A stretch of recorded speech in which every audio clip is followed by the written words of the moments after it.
patuloy agawan sa posisyon at liderato sa Senado. Ayon sa grupo ni Senator Win Gatchalian, nagpaparamdam umano ang ilang senador mula sa Cayetano Block na lilipat na sa kanila. At nauna sa balita live si News 5 Senate Correspondent Mian Los Baños. Partner, sino raw itong mga senador na ito? Partner, ayon kay Senator Erwin Tulfo na miyembro ng tinatawag na Gatchalian Block, may 2 hanggang 3 senador daw na nagpaparamdam na mukhang gustong mag-over the backward o mula sa kampo ni Senator Alan Peter Cayetano ay pumunta sa kampo ni Senator Gatchalian. Hindi na pinangalanan ni Senator Erwin kung sino-sino ba yung mga senador na yan, pero alam naman natin may 12 miyembro ang tinatawag na Gatchalian Block at isa na lang ang kailangan nila para maging 13 at makapaghalal na talaga sila ng bagong Senate President. Nauna na, nakita naman natin itong nakaraang Miyerkules, na lang napakita sa plenaryo itong Senator Jesus Codero mula sa kampo ng Cayetano Block para nga mabuo naman yung 12 ng Gatchalian Block. Pero ang sinasabi ni Senator Erwin, meron daw mga alinlangan, itong 2 hanggang 3 senador, kaya daw hindi makapagdesisyon kung sila ba ay lilipat sa kampo ng Gatchalian Block. Pakinggan natin ang pahayag ni Senator Erwin Tulfo. Meron pong nagpaparamdam, pero ang problema po, 2 po actually, hindi po alam. 2 o 3 daw. Yung isa nga po, hindi alam paano kakalas dahil number 1, natatakot na talagang matutulad po sa amin na kaliwat kanan titirahin ng mga troll, ng mga vlogger. So kinakabahan siya. May pressure po sa family niya, his children or her children na lumipat na po kayo kasi nakakahiya sa mga classmates namin, sa mga workmates namin. Pati sa church po, tinatanong po siya. So nakukonsensya siya.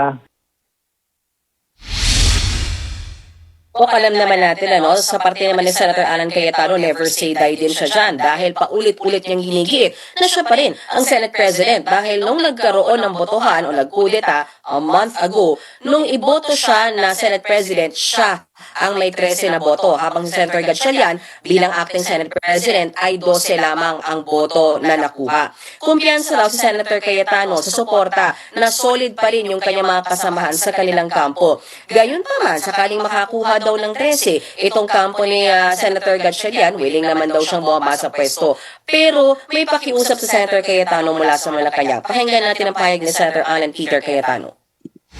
Ito lang pakiusap ko sa Malacanang.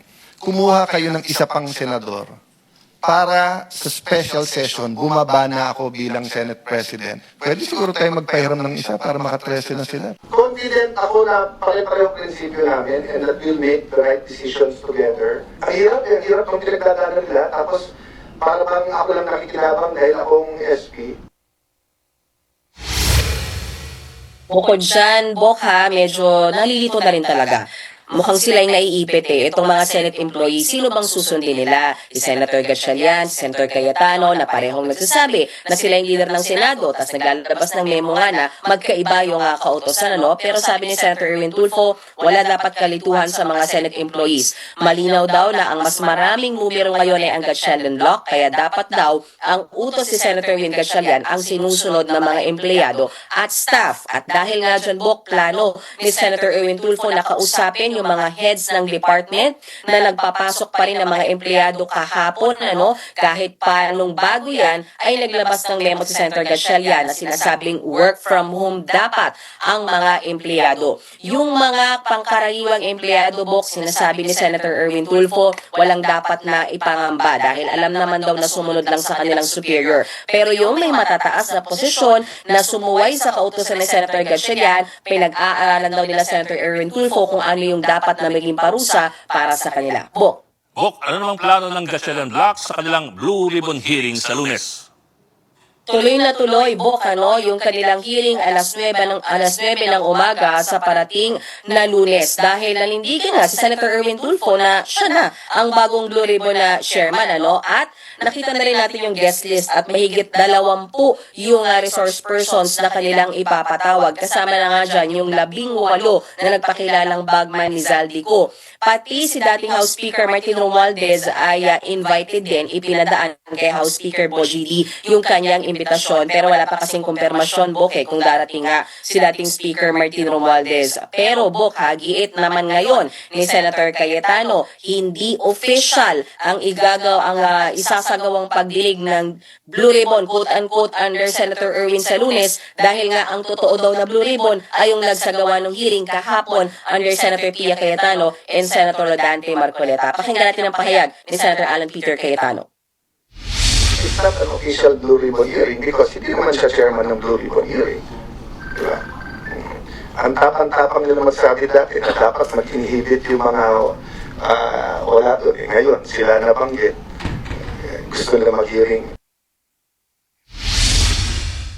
Sagot naman dyan ni Senator Erwin Tulfo, hindi rin daw legal yung isinagawang pagdinig ng Blue Ribbon kahapon. Ni wala nga raw Senate Secretariat, walang groom o yung taga Blue Ribbon, hindi nakadokumento, hindi nga ipinalabas sa channel na sa YouTube o kaya sa official website ng Senado. Kaya mas illegal daw yung nangyaring pagdinig kahapon ng Blue Ribbon Committee. At ang mas dapat daw tunghayan ay yung gagawing Blue Ribbon hearing naman under Senator Erwin Tulfo. Narito ang bahagi ng pahayag ni Senator Tulfo, pakinggan naman natin. Wala pong legality po yun. Sila lang po nag-taking. Ako na po ang chairman ng Blue Ribbon. So kahapon po yung forum lang nila, yung press conference lang.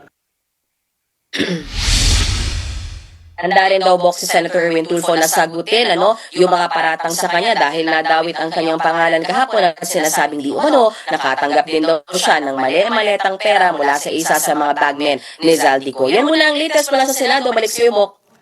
Ulat ni Leon Los Baños, live.